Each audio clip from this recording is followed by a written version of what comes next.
আসসালামু আলাইকুম ওয়া রাহমাতুল্লাহি ওয়া বারাকাতুহু। ঈমান মাপা যায় কিভাবে জানেন? দুধ মাপার যন্ত্রের নাম হচ্ছে ল্যাক্টোমিটার, আর আবহাওয়া মাপার যন্ত্রের নাম হচ্ছে বায়োমিটার, আর জ্বর মাপার যন্ত্রের নাম হচ্ছে থার্মোমিটার। এই তিনটি জিনিস দিয়ে এগুলো পরিমাপ করা যায়। তেমনি ঈমান মাপারও যন্ত্র আছে।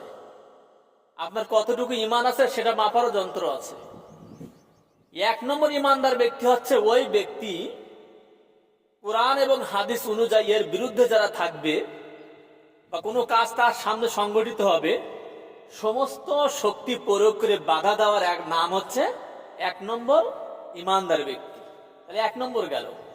দুই নম্বর ঈমানদার ব্যক্তি হচ্ছে ওই ব্যক্তি, কোরআন এবং হাদিস অনুযায়ী এর বিরুদ্ধে কোনো কাজ যদি তার সামনে সংগঠিত হয়, সে তো মুখে বাধা দান করবে, মুখে এই কাজটা করা যাবে না।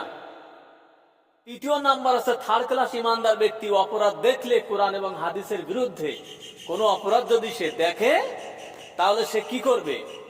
সে মনে মনে ঘৃণা করবে, এবং মনে মনে ঘৃণা করে বসে থাকলে হবে না।